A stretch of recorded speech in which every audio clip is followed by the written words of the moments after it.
Hello पॉपलूस, this is your ice band. आज की वीडियो में हम लोग पढ़ने वाले तुम्हारे क्लास 11 के फिजिकल एजुकेशन का chapter number 9 that is psychology and sports. तो ये जो चैप्टर है ना वो ट्रस्ट में बहुत ही ज्यादा इजी है। बस अपने इतना सा ध्यान दो इस वीडियो में एंड तुम लोग इस चैप्टर से लेके आओगे फुल मार्क्स। और चैनल पे नए हो तो सब्सक्राइब कर देना, क्योंकि इस तरह का कंटेंट तुम लोगों को क्लास 12 में भी मिलता रहेगा।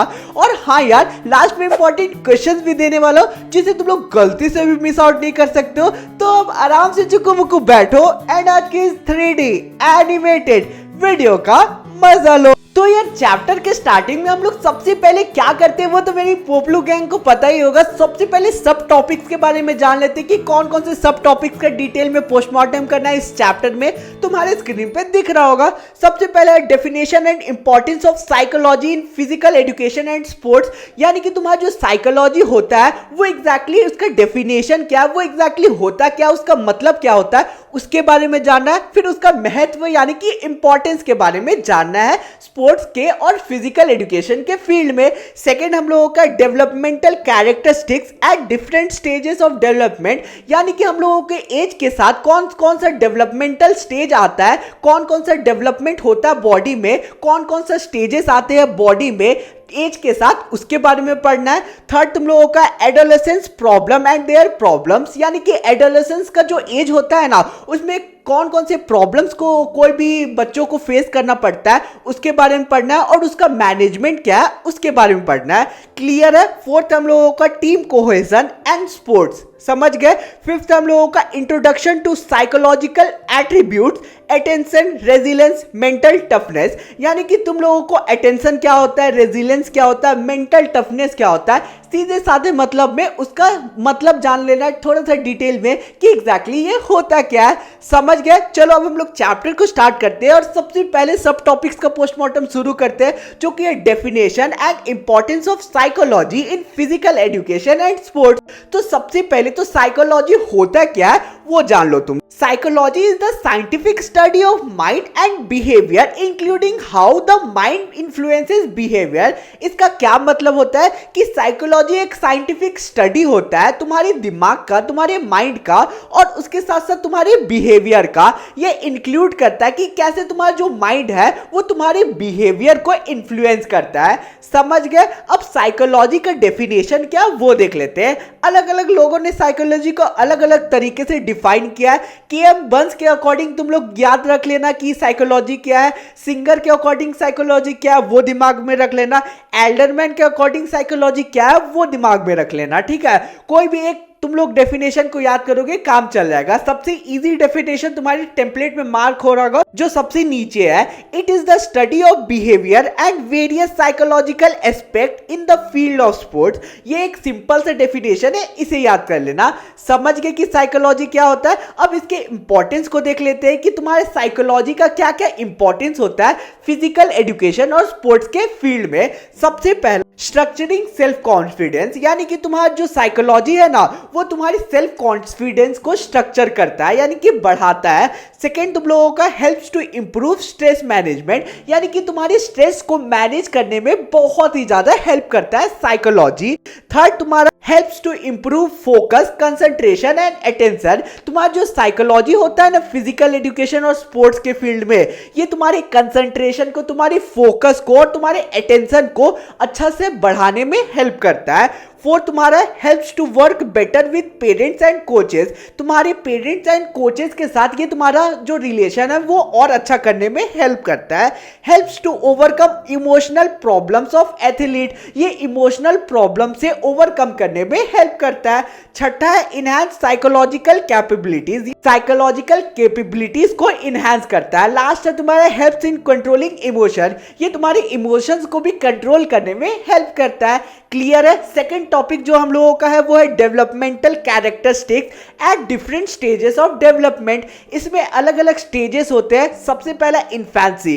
इन्फेंसी क्या होता है? The stage from birth to the end of 2 year of the age is called infancy, यानी कि तुम्हारा जब जन्म होता है, तुम्हारा जब बर्थ होता है और बर्थ के बाद के जो 2 साल होते हैं, वो जो 2 साल का जो एज का तुम्हारा टाइम होता है, ये जो तुम्हारा पीरियड होता है, इसे इन्फेंसी कहते हैं। समझ गए। इन्फेंसी का जो पीरियड होता है ना, इसमें बच्चों के अंदर बहुत ही ज्यादा ग्रास्पिंग पावर होता है। ये कोई भी चीज को जल्दी से कैचअप करते हैं, ठीक है, जल्दी से अपने ब्रेन में फिट अप करते हैं। एंड क्योंकि ये उनका सीखने का स्टेज होता है, इसलिए उनका दिमाग भी बहुत ही इफेक्टिवली ग्रो करता है। आगे तुम्हारे ये लिखा हुआ है कि जो इन्फेंट का यानी कि जो बेबी का ब्रेन होता है, इस एज में बहुत ही जल्दी ग्रो करता है। उसका जो पावर होता है मेमोरी का, वो भी बहुत जल्दी जल्दी इंक्रीज होता है। उसका थिंकिंग एबिलिटी भी इंक्रीज होता है। और उसके साथ साथ इस स्टेज में जो बच्चे होते हैं वो मोटर एक्टिविटीज भी सीखना शुरू कर देते हैं, यानी कि अलग अलग मूवमेंट के बारे में सीखना, जानना, उसे करना शुरू कर देते हैं। जैसे कि तुम्हारा walking, running, jumping, catching, throwing, तुम लोगों को पता ही होगा, बहुत इजी टॉपिक है,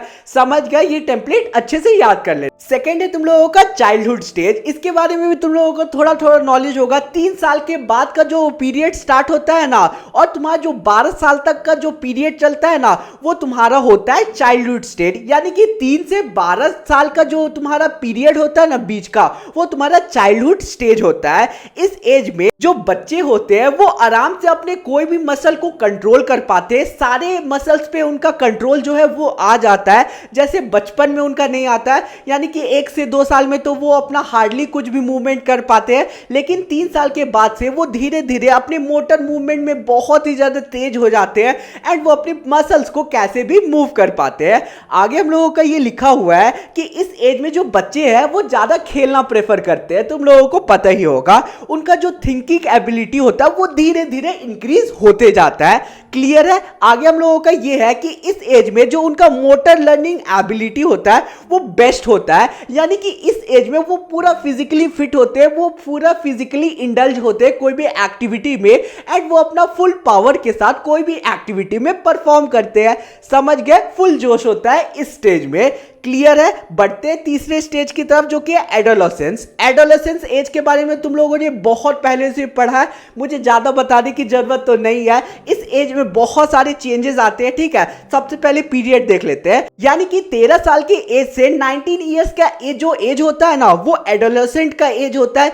इस एज में जो चेंजेस आते हैं बॉडी में कोई भी बच्चों का, वो सबसे ज्यादा होता है। उनका जो फिजिकल चेंज होता है वो सबसे ज्यादा इस एज में दिखता है, इस पीरियड में दिखता है। जो गर्ल्स होती है वो बेसिकली 9 से 14 साल की एज में प्यूबर्टी अपना अटेंड करती है, और वही जो बॉयज होते हैं वो 10 से 17 साल की एज में अपनी प्यूबर्टी को अटेंड करते हैं। दोनों में अलग अलग एज का गैप होता है। समझ गए, तुम लोगों को पता ही होगा। जो प्यूबर्टी का एज होता है इसमें बहुत सारे अलग अलग चेंजेस आते हैं। तुम लोगों को सिंपली वही सारी चेंजेस के बारे में लिख देना है।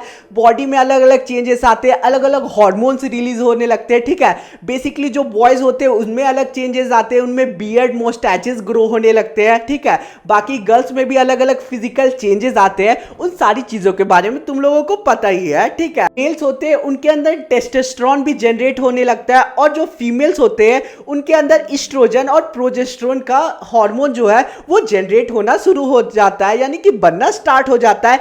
इस एज में जो बच्चे होते हैं, जो एडोलेसेंट होते हैं, उनका रीजनिंग, प्लानिंग, प्रॉब्लम सॉल्विंग जो स्किल होता है वो डेवलप होना स्टार्ट हो जाता है ड्यूरिंग एडोलेसेंस। क्लियर है, समझ गए। चौथा है तुम लोगों का अडल्टहुड। अडल्टहुड कौन सा टाइम का गैप है वो देख लेते हैं। जो तुम्हारे 20 या 21 ईयर के बाद का जो टाइम पीरियड स्टार्ट होता है ना, वो अडल्टहुड का टाइम पीरियड होता है। इस टाइम पे जो बॉयज होते हैं एंड गर्ल्स होते हैं उनमें अलग अलग रिस्पॉन्सिबिलिटीज डाल दी जाती है। उनमें प्रेशर होता है स्टडीज का, उनमें प्रेशर होता है कि वो कैसे जॉब ले पाए, कैसे फाइनेंशियली स्टेबल हो पाए, एंड और भी बहुत सारे अडल्टहुड में प्रॉब्लम्स फेस करने पड़ते हैं। वो सारी चीजें के बारे में तुम लोगों को पता ही होगा हल्का फुल्का।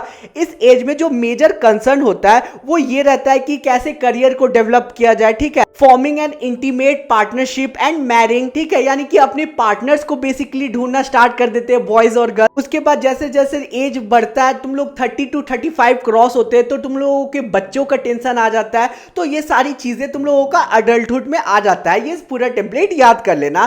क्लियर है। अब बढ़ते तीसरे टॉपिक की तरफ, जो कि है adolescent problem and there management. यानी कि एडोलेसेंट में क्या क्या प्रॉब्लम आता है और मैनेज कैसे कर सकते हैं वो पढ़ते हैं। सबसे पहला फिजिकल प्रॉब्लम। फिजिकल प्रॉब्लम में क्या होता है वो तुम लोगों को पता ही होगा। ड्यूरिंग एडोलेसेंस मेनी बॉडीली और फिजिकल चेंजेस टेक प्लेस, ठीक है। बहुत सारे फिजिकल चेंजेस आते हैं बॉयज में, और सबसे ज्यादा तो गर्ल्स में आते हैं, पता ही होगा, ठीक है। उसके साथ एज अ रिजल्ट तुम्हारा जो एडोलेसेंट का जो फीलिंग होता है वो बढ़ना स्टार्ट हो जाता है और तुम लोग बहुत ही ज्यादा कोई भी चीज के बारे में टेंशन लेना शुरू कर देते हो, क्योंकि तुम्हारे बॉडी में अलग अलग फिजिकल चेंजेस आते हैं। क्लियर है? सेकंड है मेंटल प्रॉब्लम। इस एज में तुम्हारा स्ट्रेस, टेंशन, ये सारा चीज बहुत ही जल्दी बढ़ता है और ये तुम लोगों का एडोलेसेंट के एज में बहुत ही ज्यादा कॉमन होता है। थर्ड, तुम लोगों का प्रॉब्लम ऑफ एग्रेशन बिहेवियर, यानी कि एडोलेसेंट एज में तुम लोगों का जो बिहेवियर होगा ना वो बहुत ही ज्यादा एग्रेसिव होगा। कोई भी चीज में तुम लोगों को गुस्सा ज्यादा होगा, ठीक है, तुम लोगों में अंदर एनर्जी बहुत भरी होगी तो वो बाहर निकलने के लिए तुम्हारे अंदर गुस्सा भी ज्यादा होगा। तो ये सारी चीजें के बारे में तुम लोग लिख सकते हो, ठीक है। एग्रेशन तुम लोगों का बढ़ जाता है। चौथा, तुम लोगों का lack of stability and adjustment. इस एज में बॉयज एंड जो गर्ल्स होते हैं वो सोसाइटी में ज्यादा इंडल्ज नहीं हो पाते, ठीक है। उन्हें जो सोसाइटी का रूल्स रेगुलेशन होता है उसे क्रॉस करने का मन करता है, ठीक है। वो बेसिकली सोसाइटी के रूल्स एंड रेगुलेशन को फॉलो नहीं करना चाहते हैं। तो ये तुम लोगों का लैक ऑफ स्टेबिलिटी और एडजस्टमेंट में आ जाता है। पांचवा, इमोशनल प्रॉब्लम। इस स्टेज में जो बॉयज होते हैं और गर्ल्स होते हैं वो सबसे ज्यादा इमोशनली एक्टिव होते हैं। कोई भी छोटी छोटी चीज भी उन्हें बहुत ही ज्यादा इफेक्ट कर सकती है इस स्टेज में, एडोलेसेंट के स्टेज में। छठा, तुम लोगों का प्रॉब्लम रिलेटेड टू सेक्स। इस एज में जो बॉयज एंड गर्ल्स होते हैं उन्हें अलग अलग सेक्स को रिलेटेड प्रॉब्लम होता है, ठीक है। यानी कि वो अपने पार्टनर्स को ढूंढना शुरू कर देते हैं, ठीक है। उनका जो अंदर में हार्मोन्स होता है वो ज्यादा रिलीज होता है जिसके कारण वो अपने फीलिंग्स को कंट्रोल नहीं कर पाते। तो ये सारी चीजें भी होती है। क्लियर है? अब मैनेजमेंट देख लेते हैं कि कैसे तुम लोग मैनेज कर सकते हो अपने एडोलेसेंट के एज को। सबसे पहला, एजुकेशन फॉर मोटर डेवलपमेंट, यानी कि तुम लोग अपने जो मोटर डेवलपमेंट होता है ना, कि कैसे अपने फिजिकल फिटनेस को, फिजिकली कैसे तुम लोग ठीक रह सकते हो, ये सारी चीजों का एजुकेशन लेना बहुत ज्यादा जरूरी है। सेकेंड है एजुकेशन ऑफ साइकोलॉजी। तुम लोगों को साइकोलॉजी के लिए भी एजुकेशन होना चाहिए कि कैसे तुम लोगों का कोई भी चीज जो है एडोलेसेंट के एज में क्या गलत है क्या सही है उसके बारे में तुम लोगों को फर्क पता होना चाहिए कि क्या मैं सही कर रहा हूं क्या मैं गलत कर रहा हूं। तो वो साइकोलॉजी का एजुकेशन में आ जाएगा। तीसरा है सेक्स एजुकेशन। तुम लोगों को बेसिकली सेक्स के बारे में एजुकेशन होना जरूरी है कि कैसे क्या होता है, ठीक है। इसका प्रॉपर नॉलेज होने पे तुम लोग क्लियरली अपने जो एडोलेसेंट का एज है उसमें बहुत सारी चीजों से बच के रह सकते हो। चौथा तुम लोगों का है मोरल एंड रिलीजियस एजुकेशन। इस स्टेज में मोरल और रिलीजियस एजुकेशन भी देना चाहिए बच्चों को, एडोलेसेंट को। इससे वो जो अंदर जो है उनके अंदर जो है वो स्पिरिचुअलिटी इंक्रीज होती है जिससे वो अपने बिहेवियर को काम रख सकते हैं और किसी भी गोल की तरफ डेडिकेटेड होके काम कर सकते हैं। क्लियर? पांचवा है तुम लोगों का टू प्रोवाइड सुटेबल इन्वायरमेंट, यानी कि उन लोगों को सुटेबल इन्वायरमेंट प्रोवाइड करना चाहिए जिससे वो अपने फिजिकल डेवलपमेंट एंड और भी प्रॉब्लम्स को अपने दोस्तों से शेयर कर पाए। छठा है तुम लोगों का एडिकेट इंडिपेंडेंस, यानी कि इस स्टेज में बच्चों को थोड़ा इंडिपेंडेंस की जरूरत पड़ती है। अगर ज्यादा रेस्ट्रिक्ट करके बच्चों को रखा जाता है तो वो और ज्यादा प्रेशर में आ जाते हैं एंड कुछ गलत कदम भी उठा लेते हैं। इसलिए थोड़ा बहुत इंडिपेंडेंस इस स्टेज में बच्चों को दे देना चाहिए। समझ गया? अब स्टार्ट करते हैं हम लोगों का फोर्थ टॉपिक जो कि है टीम कोहेजन एंड स्पोर्ट्स। तो यार सबसे पहले तो ये समझते हैं कि टीम कोहेजन होता क्या है। टीम कोहेजन एक ऐसा प्रॉपर्टी होती है कोई भी टीम की जिससे कोई भी जो टीम है वो एक साथ एकजुट होकर खेलती है, अच्छे से परफॉर्म करती है ताकि उनका जो गोल है जीतने का वो हमेशा पूरा हो पाए। केवल सिंपल सा यही मतलब है तुम्हारे टीम कोहेशन का। तुम्हारा जो टीम कोहेशन का मतलब होता है ना वो होता है टुगेदरनेस, यानी कि जो टीम है वो एक साथ टुगेदर होके कैसे खेल रही है of the field and on the field, यानी कि मैच के बाद भी उनका जो बिहेवियर है, उनका जो टुगेदरनेस है वो कैसा वो मैटर करता है, और ऑन द फील्ड वो कैसे खेल रहे हैं, एकजुट से खेल रहे हैं कि नहीं वो मैटर करता है। इसी को टीम कोहेशन बोलते हैं। आई होप क्लियर होगा, ठीक है। तुम्हारा जो कोहेशन है ना वो एक डायनेमिक प्रोसेस है। ये एक टेंडेंसी होता है कोई भी ग्रुप का जिसे वो स्टिक टुगेदर, यानी कि एक साथ मिलके खेलते हैं कोई भी स्पोर्ट्स को, कोई भी गेम को। क्लियर है? बाकी सारी चीजों को याद कर लेना। बढ़ते नेक्स्ट टेम्पलेट की जो कि है टाइप्स ऑफ टीम कोहेशन। कितने टाइप ऑफ टीम कोहेशन होते हैं? दो टाइप का। पहला है तुम लोगों का टास्क कोहेशन। ये क्या होता है? Task cohesion relates to how well the team member और group work together to achieve common goal and objective. यानी कि तुम्हारा जो टास्क कोहेजन है ना वो रिलेट करता है कि कैसे तुम्हारे टीम के जो मेंबर्स हैं वो एक साथ मिलकर खेल रहे हैं स्पोर्ट्स को, जिससे उनका जो कॉमन गोल है जीतने का वो पूरा हो रहा है। उनका जो गोल्स है और ऑब्जेक्टिव है वो कैसे पूरा कर रहे हैं वो होता है तुम्हारा टास्क कोहेजन। समझ गए? सोशल कोहेजन क्या होता है? Social cohesion refers to how will the team member enjoy each others company. यानी कि तुम्हारे एक टीम है और वो एक दूसरे की कंपनी को यानी कि एक साथ वो खेल रहे हैं और वो लोग एक दूसरे के बिहेवियर को पसंद नहीं कर रहे हैं, तो उससे तुम्हारा जो टीम है वो टूट जाएगा, ज्यादा दिन तक नहीं चलेगा। तो वही चीज यहां लिखा हुआ है कि तुम्हारा जो सोशल कोहेजन है उसका मतलब ये है जो तुम्हारे टीममेट्स है, टीम के मेंबर है, वो एक दूसरे की कंपनी को अच्छे से एंजॉय कर रहे हैं कि नहीं वो मैटर कर रहा है। उनका जो बॉन्ड है वो कैसा है वो मैटर करता है। वो on the field of the field मजाक करते हैं कि नहीं, एक दूसरे से दोस्त है कि नहीं, वो मैटर करता है सोशल कोहेजन में। आई होप समझ गए होंगे। बढ़ते नेक्स्ट टेम्पलेट की तरफ जो कि है फैक्टर अफेक्टिंग टीम कोहेजन। यानी कि कौन कौन से तुम्हारे जो फैक्टर्स है वो अफेक्ट करते हैं टीम कोहेजन को।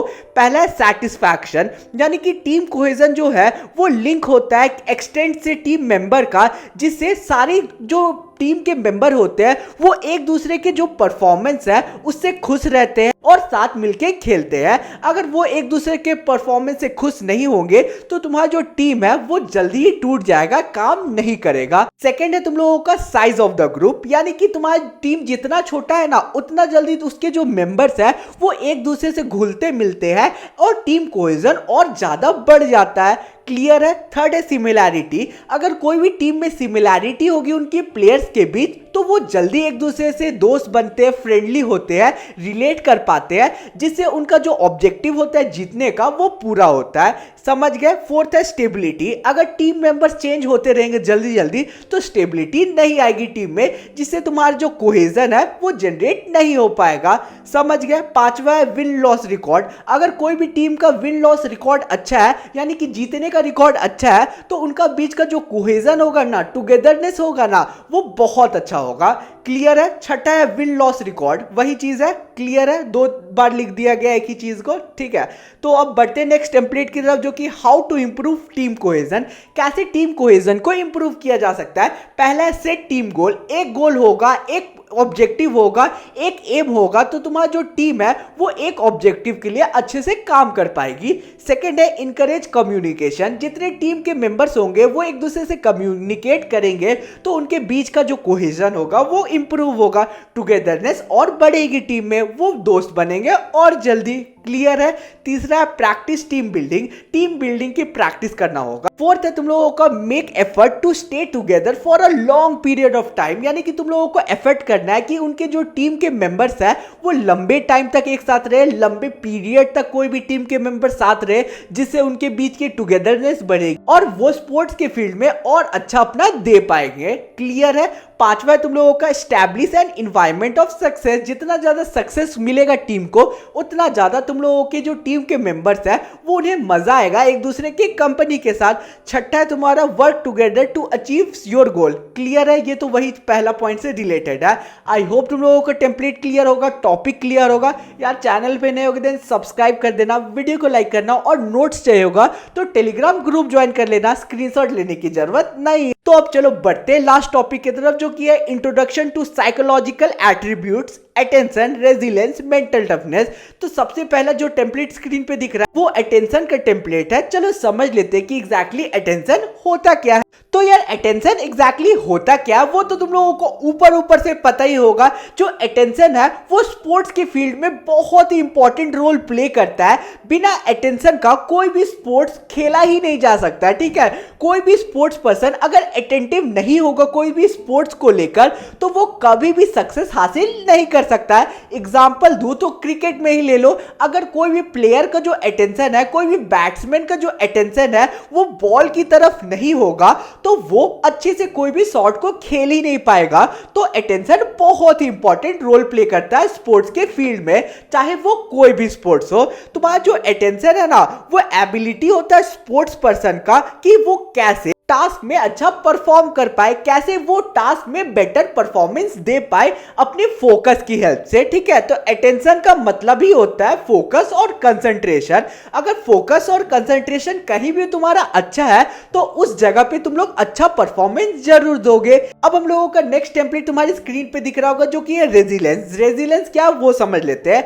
रेजिलेंस एक बहुत ही इंपॉर्टेंट फैक्टर है स्पोर्ट्स के फील्ड में। ठीक है, इससे कोई भी जो एक्टिविटी है उसमें और अच्छा तुम लोग परफॉर्म कर सकते हो, क्योंकि तुम लोगों को भी पता है कि स्पोर्ट्स के फील्ड में इंजरीज आते रहते हैं। ठीक है, कभी भी हार जीत लगा रहता है। तो रेजिलेंस का क्या मतलब होता है, बाउंस बैक करना, यानी कि वापस से पलट कर जीत की तरफ भागना। ठीक है, फॉर एग्जाम्पल कोई भी स्पोर्ट्स पर्सन है, उसे इंजरी आते रहती है स्पोर्ट्स के फील्ड में, तो वो अगर रेजिलेंस नहीं दिखाएगा तो वापस से बाउंस बैक कभी नहीं कर पाएगा अपने स्पोर्ट्स के फील्ड में। और अगर वो अपने इंजरी में ही लगा रह गया तो उसका करियर बर्बाद हो जाएगा। इसलिए रेजिलेंस कोई भी इंसान में रहा तो वो अपने स्पोर्ट्स के फील्ड में कभी भी बाउंस बैक कर सकता है और कभी भी अच्छा परफॉर्मेंस दे सकता है। समझ गए, क्लियर है, बाकी टेम्पलेट में याद कर लेना। तीसरा है तुम लोगों का मेंटल टफनेस। मेंटल टफनेस तुम्हारा जो कॉन्सेप्ट है वो इमर्ज हुआ है स्पोर्ट्स के फील्ड के साइकोलॉजी से। मेंटल टफनेस तुम्हारे एक ऐसा एबिलिटी होता है इंडिविजुअल का जिससे वो कोई भी स्पोर्ट्स के फील्ड में अच्छा कर पाए। ठीक है, रेजिलेंट हो पाए। ठीक है, उसके अंदर का जो कॉन्फिडेंस है वो इंक्रीज हो। ठीक है, उसका जो कॉम्पिटिटिव स्पिरिट हो वो इंक्रीज हो, जिससे वो कोई भी जो अपना खामी है, कोई भी उसका जो कमी है उसे ओवरकम कर पाए और अपने स्पोर्ट्स के फील्ड में बेस्ट दे पाए। आई होप क्लियर होगा। यही तुम लोगों का मेंटल टफनेस है। मेंटल टफनेस जो है वो बहुत इंपॉर्टेंट रोल प्ले करता है तुम्हारे फिजिकल एजुकेशन के फील्ड में। कोई भी बंदा अगर स्पोर्ट्स पर्सन जो है उसका मेंटल टफनेस अच्छा हुआ तो वो कोई भी प्रॉब्लम को फेस करके आगे बढ़ सकता है और अपना 100% दे सकता है। आई होप तुम लोगों को सारी चीजें क्लियर होगी। तो यार इसी के साथ आज का हमारा पूरा चैप्टर बहुत ही अच्छे से कंप्लीट होता है। यार इंस्टा पे अगर फॉलो नहीं किए होगे अभी तक तो कर लेना, वहां तुम लोग पर्सनली मुझसे कांटेक्ट कर सकते हो, बात कर सकते हो, अपने क्वेरीज को सॉल्व भी कर सकते हो। अब यार तुम लोगों को नोट्स कहां से मिलेगा, नोट्स टेलीग्राम ग्रुप पे मिल जाएगा, लिंक डिस्क्रिप्शन में मिल जाएगा। टेलीग्राम ग्रुप का ऑलरेडी बहुत सारे स्टूडेंट्स ने ज्वाइन कर रखा है। अब तुम्हारी स्क्रीन पे इंपॉर्टेंट क्वेश्चन दिख रहा है, ये क्वेश्चन एग्जाम के पर्सपेक्टिव से इंपॉर्टेंट हो सकता है, इसलिए मिस मत करना। आंसर तुम लोगों को टेलीग्राम ग्रुप में भी मिल जाएंगे, इसलिए ज्वाइन कर लेना। मिलते हैं किसी और वीडियो में। Thanks for watching the video.